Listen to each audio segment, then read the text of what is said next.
Falar de família é bênção, irmãos, porque família é bênção. Eu estou com a minha primeira filhinha, com 4 meses, e que coisa incrível, poder chegar em casa e só pela voz a bebê reconhece, o sorriso, ela é muito simpática, eu estou ficando preocupado que ela é simpática demais. E ela está sempre sorrindo, sempre interagindo. E família é algo que nos abastece. A gente chega cansado. Outro dia eu estava ouvindo um testemunho do meu amigo Bruno, estava cantando aqui, da alegria de poder chegar em casa e brincar com a filha e repor as energias de um dia de trabalho ali com um pequeno abraço, um pequeno gesto de carinho. E eu penso que a igreja, ela é uma grande família. Nós somos aqui a igreja do Senhor. A igreja, no meu entendimento teológico, é dividida em 2 vertentes. Existe a eclésia de Deus, que é a igreja que marcha, que somos nós, como a palavra de Deus nos ensina, o templo do Espírito Santo, a habitação do Deus vivo, a igreja viva, a igreja que o Senhor tem tocado nos corações, levantado homens e mulheres. E existe a igreja institucional, que é este lugar que estamos aqui. Ao meu entender, as 2 coisas se completam muito bem, porque nós usamos este espaço como um grande instrumento para termos um acesso melhor, talvez, com mais intimidade diante do Senhor. Não que este lugar seja santo no sentido de mais santo do que nós, porque eu tenho aprendido, irmãos, que o que Deus quer consagrar é a nossa vida. Nós temos consagrados objetos, utensílios, e às vezes não nos consagramos. E Deus, evidentemente, Ele tem um carinho, uma importância maior na vida do ser humano. Quando Deus foi criando o homem e a mulher, a Bíblia fala que Ele foi criando a natureza e aquilo era bom. Ele criou o céu e a noite, e o dia, e a água, e a terra, e os animais, e tudo aquilo era bom. Mas quando Ele formou o ser humano, o texto diz que aquilo era muito bom, porque Ele tem um amor e um carinho especial sobre cada um de nós. Ele quer nos consagrar, Ele quer nos santificar, que significa ser separado. Então esta família institucional e esta família, a eclésia de Deus, elas andam juntas. E como foi dito aqui no testemunho do Renner, a família, ela se abastece, ela se apoia, ela é realmente uma possibilidade de você ali no momento de dificuldade ou de alegria, ter o apoio, ter realmente as pessoas ao lado que são sinceras dentro do seu caminhar. E dentro dessa perspectiva, eu pesquisei assim alguns personagens, algumas temáticas sobre família. E um personagem muito me chamou a atenção, que eu quase não ouço pregação sobre ele, quase não vejo pessoas levantarem estudos sobre este personagem, até porque ele aparece de forma muito curta na palavra de Deus, mas ele tem uma importância muito grande. Eu queria usar o exemplo deste personagem para que você se posicionasse a partir da história dele e percebesse que a sua história tem muito valor. E eu quero convidar então você a abrir a palavra de Deus no livro de Atos dos Apóstolos, capítulo de número 6, fique assentado, não precisa se colocar em pé. Atos dos Apóstolos, capítulo 6, leamos do verso 1 em diante, e depois nós vamos dar um pulinho no capítulo 7 e ler a partir do versículo 54. Mas primeiro, capítulo 6, verso 1.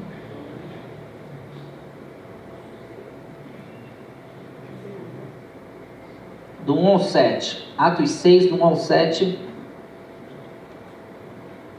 Não sei se é projetado, Não? Então abra a sua Bíblia ou o seu dispositivo em aplicativo. Diz assim: ora, naqueles dias, multiplicando-se o número dos discípulos, houve murmuração dos helenistas contra os hebreus, porque as viúvas deles estavam sendo esquecidas na distribuição diária. Então os 12 convocaram a comunidade dos discípulos e disseram: não é razoável que nós abandonemos a palavra de Deus para servir as mesas? Mas, irmãos, escolhei dentre vós 7 homens de boa reputação, cheios do Espírito e de sabedoria, aos quais encarregaremos deste serviço. E quanto a nós, nos consagraremos à oração e ao ministério da palavra.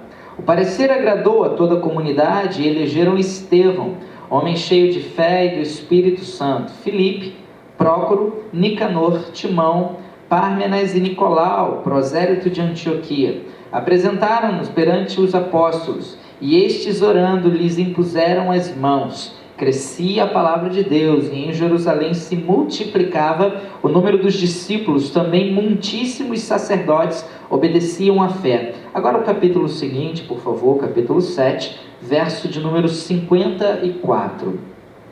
Ouvindo eles isto, enfureciam-se no seu coração e rilhavam os dentes contra ele. Mas Estevão, cheio do Espírito Santo, fitou os olhos no céu e viu a glória de Deus e Jesus que estava à sua direita. E disse: eis que vejo os céus abertos, e o Filho do Homem em pé à destra de Deus. Eles, porém, clamando em alta voz, taparam os ouvidos e, unânimes, arremeteram contra ele, e lançando-o fora da cidade, o apedrejaram. As testemunhas deixaram suas vestes aos pés de um jovem chamado Saulo, e apedrejavam Estevão, que invocava e dizia: Senhor Jesus, recebe o meu espírito.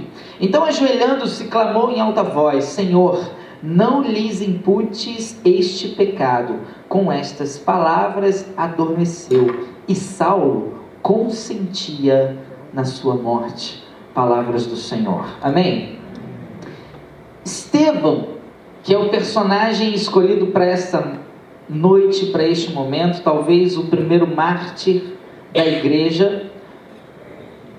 Seu nome aparece muito pouco na palavra de Deus. Ele entra em ação no capítulo 6, e já no capítulo 7 ele morre.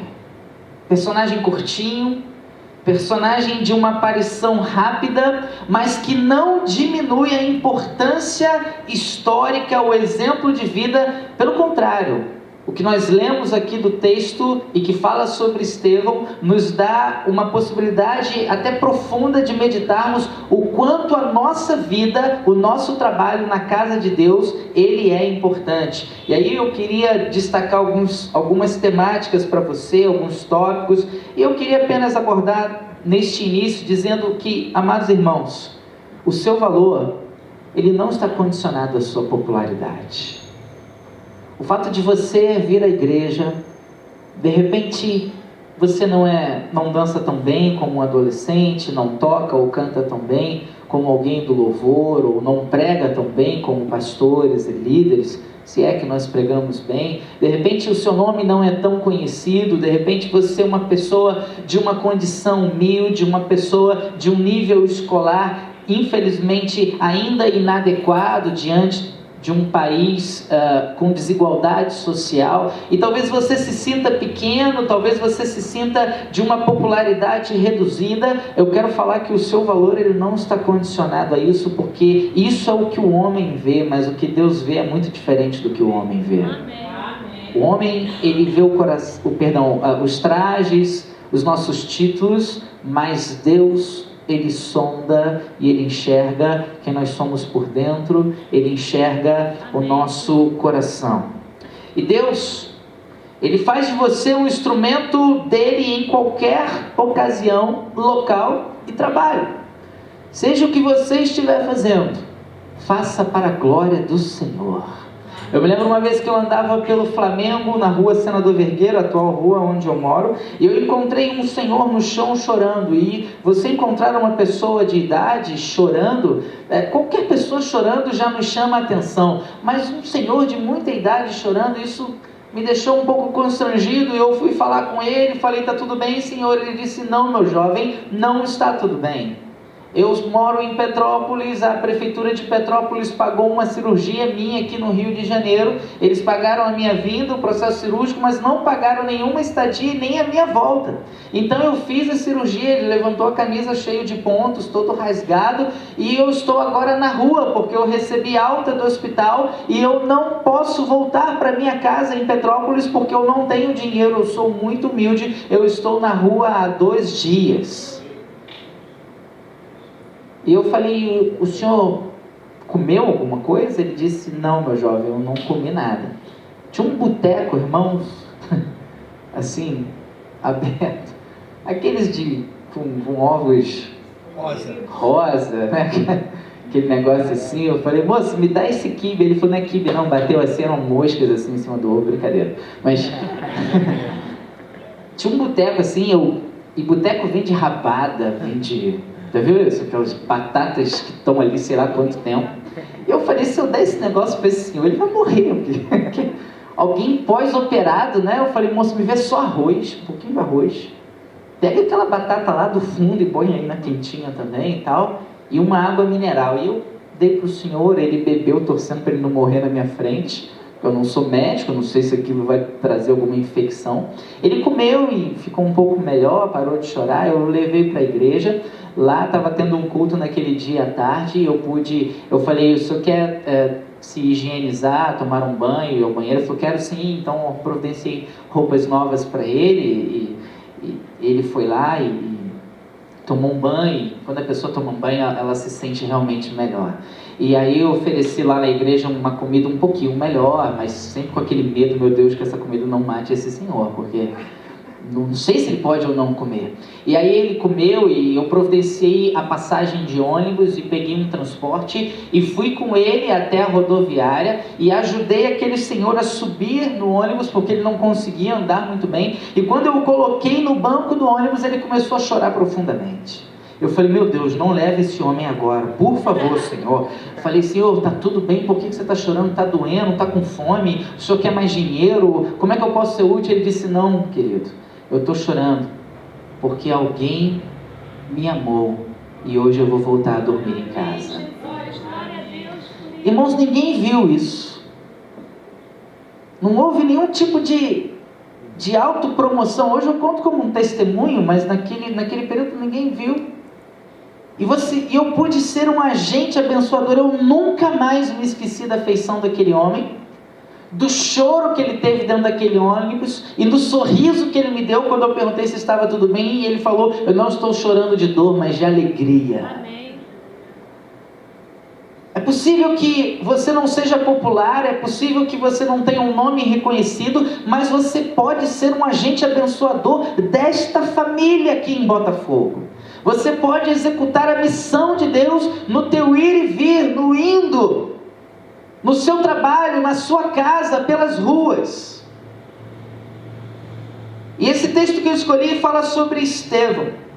E a palavra é bacana porque diz que os apóstolos, os 12, eles juntaram um povo e eles pediram ali no meio daquele povo, olha, escolham alguns homens, e dentro desses homens é necessário que alguns requisitos, pré-requisitos aconteçam. E o texto fala que eles deveriam ser de boa reputação.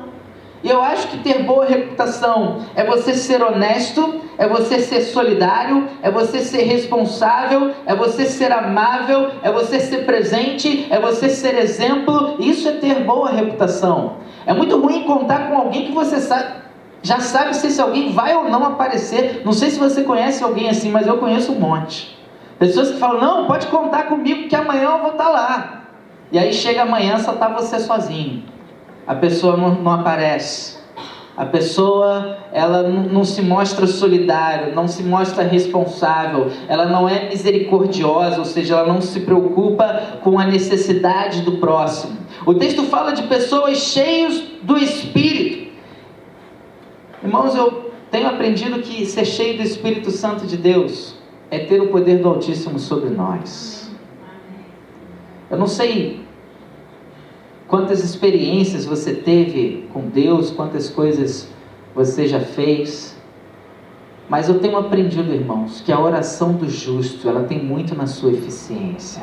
Quando estamos cheios do Espírito Santo de Deus, quando estamos cheios da autoridade do nome do Senhor, mal algum pode combater o Deus que está dentro de nós.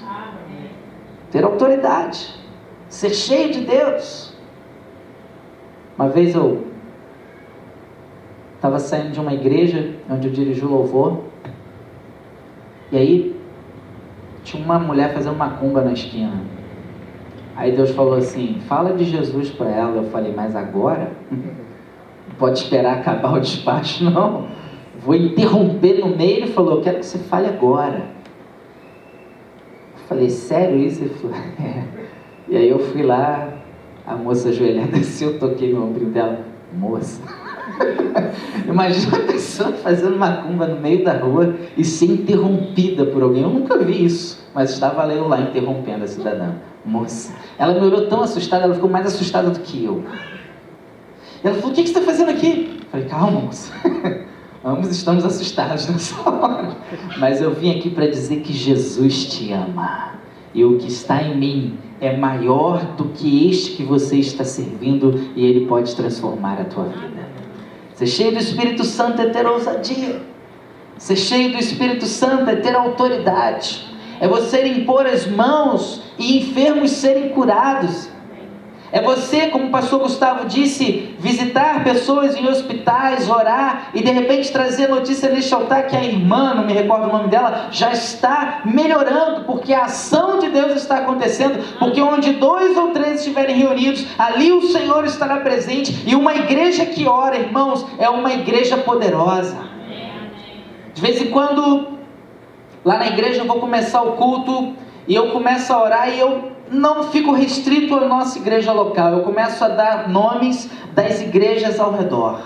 Eu falo: Senhor, abençoa a igreja fulana de tal que tem ali naquela rua, a igreja fulana de tal da outra rua, e eu vou citando os pastores, todos os membros, e ó Deus, que esta oração possa sair dessas paredes e alcançar estes jovens que estão ao nosso redor, porque muitos estão se drogando nesta hora, muitos nesse momento estão desesperados, entregando sua vida para a morte. Senhor, que a oração do teu povo nesta manhã, ou nesta noite, ou nesta tarde, possa quebrar barreiras e salvar pessoas pela autoridade do nome de Jesus. E nós temos visto, irmãos, homens e mulheres se converterem no altar pelas orações de pessoas cheias do Espírito Santo de Deus. E o texto fala isso, de homens cheios do Espírito, homens separados e mulheres também para a obra de Deus, homens com caráter. E o texto vai além, ele diz assim: também cheios de sabedoria, pessoas equilibradas, pessoas sensatas, pessoas reflexivas, pessoas pacientes. E aí, dentre esses, quem foi escolhido? Estevão. E aí você pode falar assim: puxa, que homem bacana. O texto diz que Estevão era homem de boa reputação, era cheio do Espírito Santo, era homem sábio, homem que foi escolhido dentre o povo. Os 12 apóstolos então vão colocar Estevão num patamar de exaltação, de glória ao nome de Estevão, mas a palavra diz que foi exatamente ao contrário. Eles juntaram aqueles homens e eles falaram assim: olha só, Estevão, a gente quer sair para pregar, e a gente está com uma situação aqui na igreja.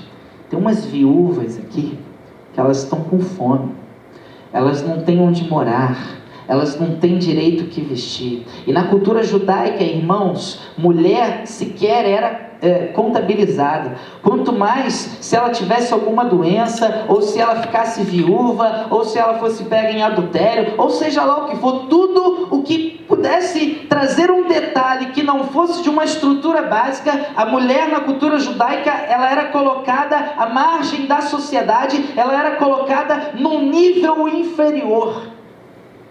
E isso me lembrou a história da igreja metodista, porque os nossos fundadores, a nossa igreja tem como lema uma igreja missionária a serviço do povo, e os nossos fundadores, eles são fundadores de um campo social. Nós não apenas pregamos o evangelho neste altar, num sentido espiritual, mas nós estendemos a mão e falamos aqui: vem cá meu amigo, vem cá minha amiga, eu quero te abraçar, eu quero tentar te ajudar, eu quero te educar. E por isso que a igreja metodista tem escolas, tem creches, tem orfanatos, tem faculdades, tem hospitais, é uma igreja em serviço. E os primeiros metodistas, uma das funções que eles tinham era de cuidar de viúvas, pessoas que não tinham mais recursos. De repente o dinheiro vinha do marido, o marido morreu, não tinha mais como se sustentar, e a fome, ela sempre tem pressa.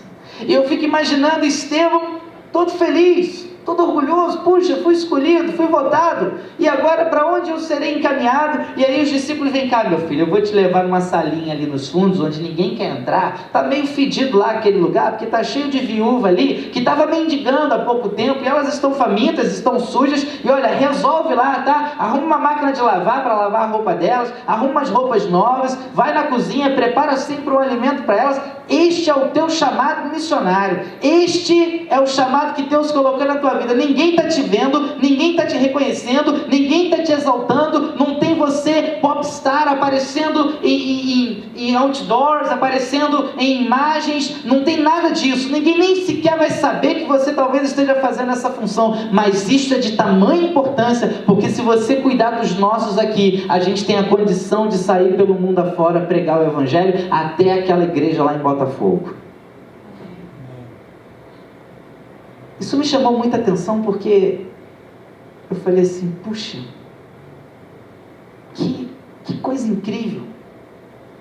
Às vezes a gente está na igreja como membro, a gente quer aparecer, e a gente quer que o nosso nome esteja, sabe, à frente sempre, e se de repente o pastor começa a falar alguns nomes aqui, a gente esquece de alguém, puxa a nossa orelha lá do lado de fora. Se de repente a irmã da secretaria esquece de colocar um nome no boletim do aniversariante ou de alguma coisa, puxa a orelha da irmã da secretaria, porque o nosso nome tem que aparecer, a nossa foto tem que aparecer.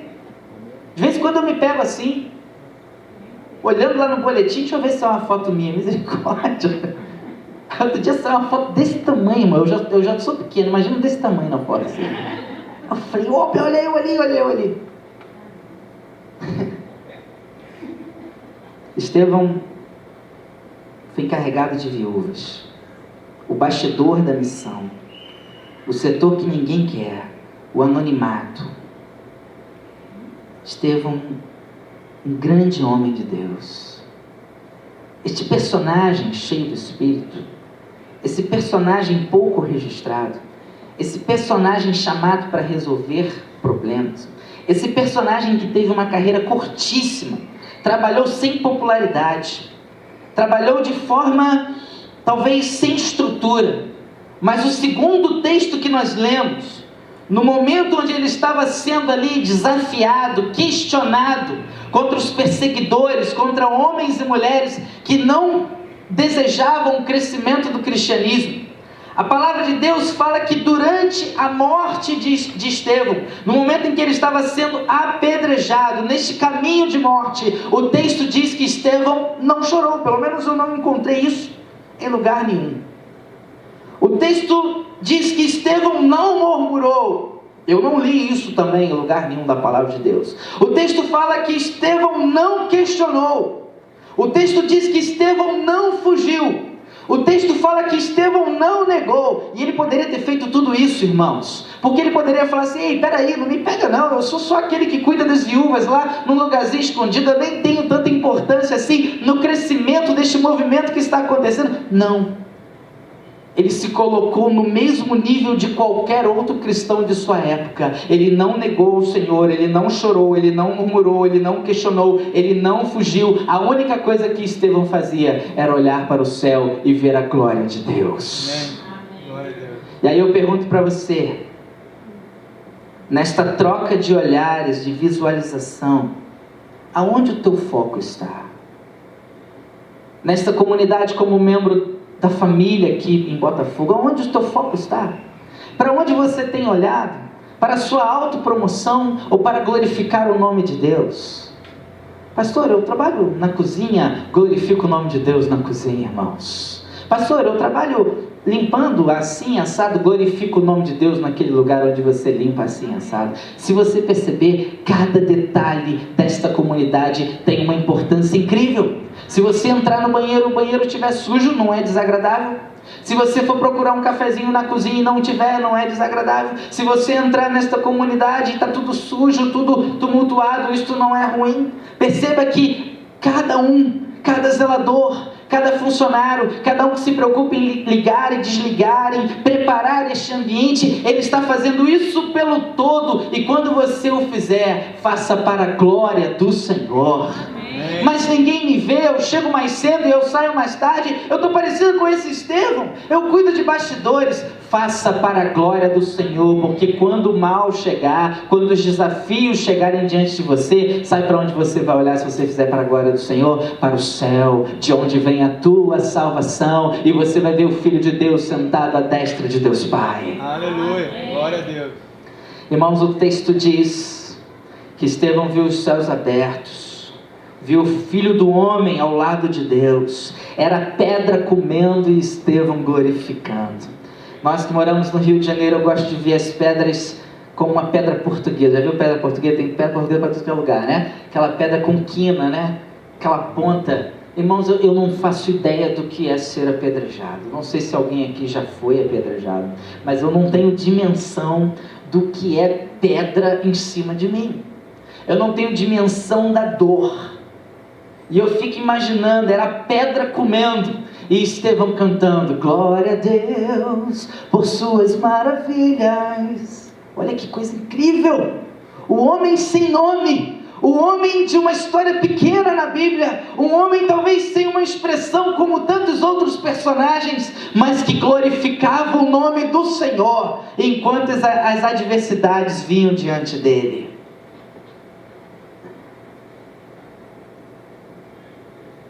Um homem anestesiado. O texto vai além. O texto diz que eles tiraram a roupa de Estevão. Roupa, ela serve para duas coisas. Primeiro, para que você não se sinta humilhado publicamente. A roupa, ela te mantém num patamar social de forma equilibrada. Se você estiver sem roupa andando por aí, isso é um ataque em vários aspectos, né? Questões éticas e por aí vai. Quando arrancaram a roupa de Estevão, eles estavam humilhando Estevão naquela sociedade. Mas eu vou além, a roupa ela nos protege. Receber pedrada deve ser muito ruim com roupa, mas imagine receber direto na pele. Imagine você não ter nenhuma proteção. Imagine você não ter sobre você nenhum tipo de barreira que você possa se esquivar. Não tem nada. Estava nu.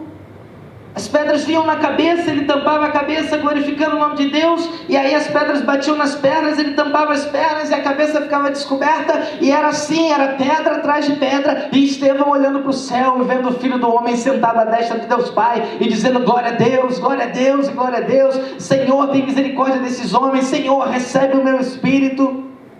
Até que chega uma hora que não dá, chega uma hora que não tem como você suportar. E aí, um dos momentos mais intrigantes desse texto, que meus olhos ficaram vidrados por alguns segundos, fala ali no versículo 58, 57 para 58, que depois que eles deixaram as vestes, que eles retiraram as roupas de Estevão, eles deixaram as roupas dele aos pés de um personagem. Você viu que personagem era aquele? Saulo. Eu sempre aprendi na igreja. Eu posso estar falando uma teologia errada aqui, Gustavo, depois você corrige, mas isso foi o que Deus tocou no meu coração. Eu sempre aprendi na igreja que Saulo se transformou em Paulo na sua conversão, em Atos dos Apóstolos, no capítulo 9, a caminho de Damasco, quando ele estava num cavalo, e de repente Jesus apareceu e disse, Saulo, Saulo, por que me persegues? E ele, ai meu Deus, ele ficou cego, e toda aquela história. Depois que eu li esse negócio com mais calma, eu falei assim, ei, peraí, será que a conversão de Saulo para Paulo aconteceu no capítulo 9 de Atos? Ou será que já no capítulo 7 nós vemos a transformação de um homem? Porque o finalzinho diz que Saulo consentia na morte daquele personagem. Era como se ele, o grande perseguidor Saulo, o grande mentor de atrocidades contra cristãos, de repente ficasse constrangido, de repente ficasse deprimido, olhando aquele homem ser apedrejado e glorificar o nome de Deus, e ele fala assim, por que ele não está urinando? Porque os outros perseguidores que eu persegui, eles negaram a Jesus, eles urinaram nas calças, na hora que foram ameaçados. Esse homem, ele não muda, ele é convicto na fé que ele tem. Pelo contrário, ele está dizendo que está vendo um Deus numa glória que eu não consigo enxergar. Ele está glorificando até o nome de Deus, dizendo, Senhor, leva-me, leva o meu espírito, eu quero gozar da eternidade que tu tens para mim. Esse consentir de Saulo aqui, eu fico pensando num homem reflexivo, dizendo assim, o que ele tem que eu não tenho? Como Wesley, quando veio fazer missão aqui também, todo mundo fala que ele se converteu no dia 24 de maio de 1738, quando ele estava aqui no 15 para as 9, na rua Aldergates, numa reunião, blá blá blá, e aí eu vou lendo uma história da igreja metodista e vejo que ele estava fazendo missão 2 anos antes, vindo aqui para as Américas do Norte, no caso, e de repente o barco começou a afundar, e ele tremendo de medo, dizendo: eu vou morrer, e ele olhou homens ali, cantando e louvando o nome de Deus. Glória a Deus, eu só conheço essa música, né? Por suas maravilhas. E ele falou: o que esses homens têm que eu não tenho? E ele se aproximou daqueles homens e falou: filho, filha, por que vocês estão glorificando a Deus? Nós estamos prestes a morrer. E aqueles homens falaram: porque se Deus quiser nos levar, Ele vai nos levar. Se Ele não quiser, Ele não nos leva. Ele é Senhor da nossa vida, a nossa vida está nas mãos dEle. Amém. E Wesley falou assim: puxa, eu vim falar de Deus para essas pessoas aqui na América, mas sou eu que preciso ouvir, sou eu que preciso me converter. E eu fico imaginando Paulo dentro de uma mesma perspectiva: o que este homem tem que eu não tenho? Que fé é esta que ele tem que eu não tenho? A Bíblia fala: deixaram suas vestes aos pés desse jovem, um jovem que consentia na morte. O capítulo 8, no verso 3, fala que Saulo assolava a igreja, ele entrava pelas casas, ele arrastava homens e mulheres e colocava no cárcere. Está aí, talvez na mesma página que você está lendo aí, o versículo 3 do capítulo 8. Este homem foi tocado pelo Espírito Santo de Deus, pelo testemunho de um outro homem, que cuidava de viúvas, que não era tão reconhecido como o grande Pedro, ou outros personagens, outros apóstolos. Era um tal de Estevão, que não negou a Deus, mas que talvez, olha só que coisa incrível, tenha proporcionado uma das maiores e mais importantes conversões da história bíblica.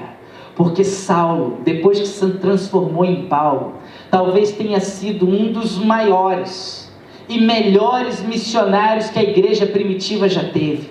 Talvez nas cartas paulinas, Paulo tenha sido um dos maiores escritores da palavra de Deus, irmãos. Talvez Paulo tenha sido, lá nos 27 livros do Novo Testamento, talvez tenha aquela dúvida: esse livro será que foi escrito ou não por Paulo? Mas cerca de 14 livros.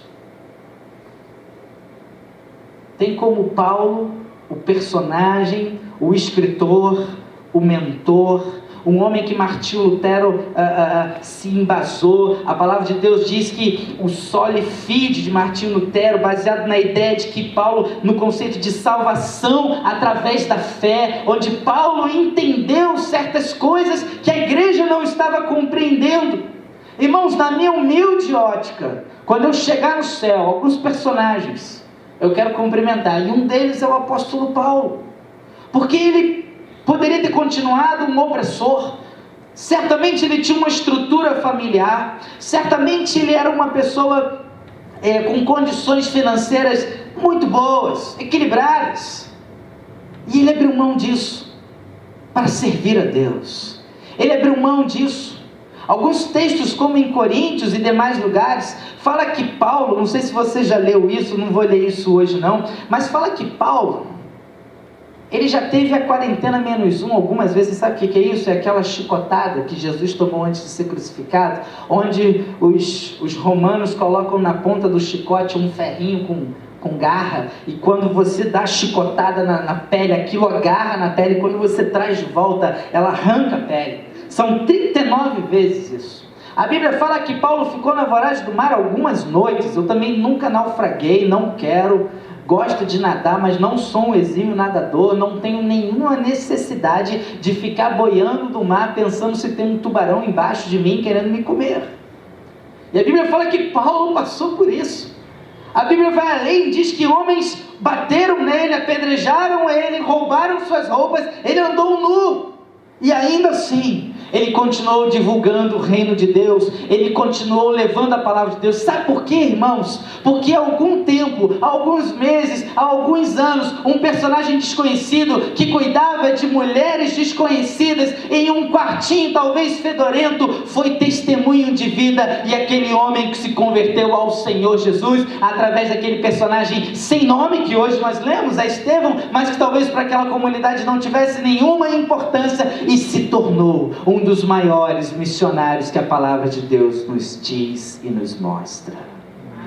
E aí eu falo para você, olha como o seu trabalho nesta família, nesta igreja tem importância, porque o que você faz, se você fizer para a glória do Senhor, você será testemunho de vida, e certamente homens e mulheres vão reconhecer o Deus que está em você, e você então pregará a palavra de Deus naquilo que você está fazendo, varrendo, lavando, cuidando de alguém, de um idoso, de uma criança, cuidando das criancinhas. Irmãos, quase ninguém quer ficar no departamento infantil. Não sei se aqui é assim, mas lá no Catete é uma dificuldade para arrumar gente para trabalhar com criança, porque não é fácil não. Eu estou com minha pequenininha lá de 4 meses e não é fácil não, irmão. Dormir é para os fortes, né?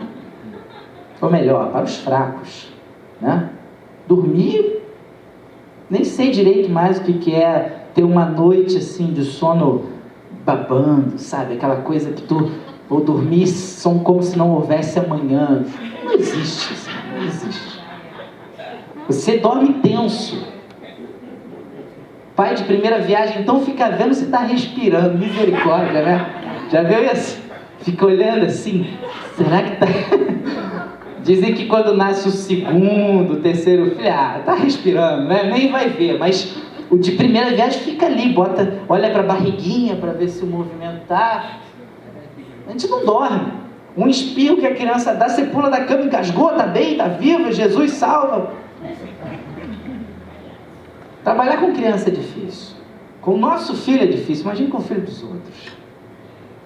E é um trabalho árduo, um trabalho que é na hora do culto, né? Oh, que coisa! Tem pastor convidado, tem música boa, e você está lá com as crianças, e fica quieto, meu filho. Não, tia, não fica quieto, não é minha mãe. E fica aquela confusão, aquela briga lá, e você querendo puxar a orelha dele, mas não pode, porque pô, não é seu filho, e você está ali na casa de Deus, e você tentando. Eu me lembro que na minha época, não sei se o Gustavo deve ter, muita gente deve ter visto isso, Gustavo também, era o flanelógrafo, difícil falar isso, flanelógrafo. Que era um painel de flanela, obviamente, né? E uns bonequinhos, você lembra disso, Bruno? Claro. Que colava assim, né? E você ia contando a história para as criancinhas. Os professores nunca conseguiam contar a história como ela era, porque as crianças não deixam. Mas eu me lembro disso até hoje, eu olhando para aquilo. Eu falando assim, caramba, que coisa legal, como é que aquilo fica grudado?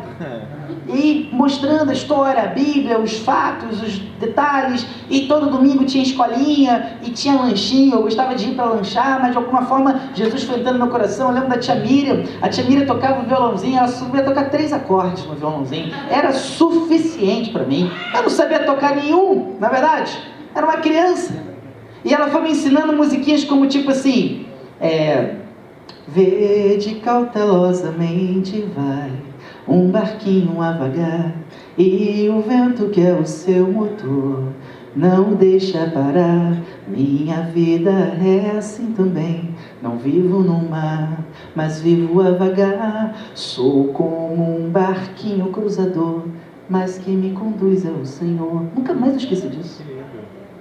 Aprendi isso lá no departamento com crianças. Eu, Bruno, Gustavo, há alguns anos gravamos um CD para... Você lembra daquele CDzinho que a gente gravou para o Ministério Infantil da região? Como foi gostoso fazer aquilo, porque eu voltei no tempo. Falei, gente, que coisa maravilhosa aquilo. As musiquinhas que eu aprendi. Percebam, a tia Miriam, ela não é filha de nenhum de vocês. Mas eu conheci a tia Miriam e hoje eu estou pregando o evangelho aqui. Você entendeu? Que não é onde você está o status que você tem, mas como você faz a obra de Deus. Amém. Qualquer lugar, qualquer função, faça para que Ele seja glorificado. E no dia que as pedras vierem sobre a tua cabeça, desculpa te falar isso, mas a vida ela é assim. De manhã é um leão, de noite é um urso. Todo dia tem desafio. Todo dia tem algo novo. Posso continuar contando a história? Pode, né? Eu me lembro que horas acaba, Gustavo? Que horas acaba? Há 15 minutos atrás. Há 15 minutos. Eu me lembro uma vez, essa é para terminar. Eu estava morando no Flamengo. E aí, recebo um telefonema. Aí fui ver o telefonema. Era minha irmã dizendo assim: o pai teve um AVC. Aí você fica meio sem reação do lado de cá no telefone, né? O que é isso, o pai teve um AVC?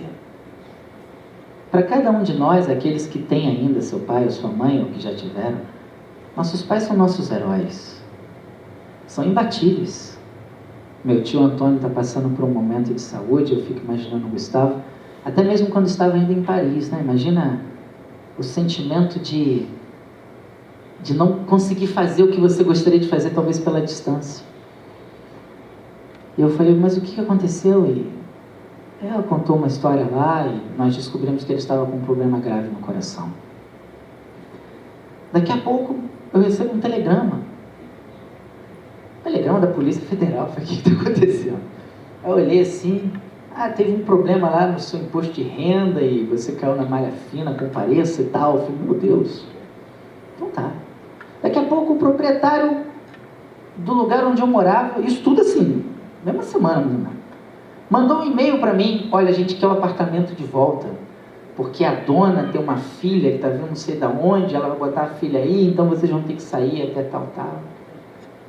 Quando você acha que não vai piorar, a campainha toca. Quando eu abro a campainha, é minha sogra. Aí eu olho para ela assim, Já tá bom. tudo bem, minha sogra? Tudo bem. Eu olho para baixo, tem uma mala. Vai viajar? Não, é que eu fiquei desempregada. E eu fui despejada da minha casa. Falei, que legal. E, né, posso ficar um mês? Aí você, né, meu Deus. Claro, minha sogra, fica à vontade. O banheiro é ali, a cozinha é aqui ficam meus biscoitos. Ela ficou 1 ano e meio, né? Tudo bem. Ela deve ficar um mês. E aí, irmãos, você parece que o mundo está desmoronando, na verdade. É pai com AVC, é malha fina, é apartamento que você tem que sair, é sogra tocando campainha. Sogra é benção, mas tocando campainha com mala não dá, né? E aí, tá bom. Sabe o que aconteceu? Fui lá na Polícia Federal, resolvi minha situação, o imposto foi restituído. Glória a Deus por isso. O meu pai entrou por um tratamento onde o médico falou assim: olha, não tem cura, tem que se submeter a um processo cirúrgico, mas se fizer a chance de morrer é muito grande, porque seu pai já tem 77 anos e, assim, é aquela que você rasga aqui, serra, né, viu? Abre tudo, troca a peça, põe outra, e teu pai tem que escolher isso, e de tempo em tempo isso vai crescer, o aneurisma, e uma hora vai explodir. Talvez teu pai nem sinta dor, mas assim, toda vez que você falar com ele, olha o médico falando isso pra você, né? Diz que o ama, porque pode ser a última vez que você vai falar isso pra ele. Meu Deus, né? Você espera que o médico te diga algo bom, e ele fala isso.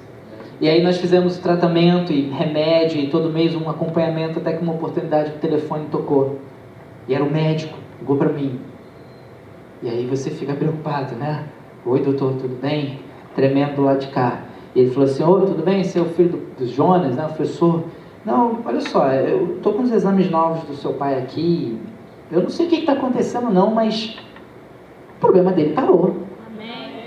Glória a Deus. Vocês acreditam em alguma coisa? Eu falei, doutor, a gente acredita numa coisa assim.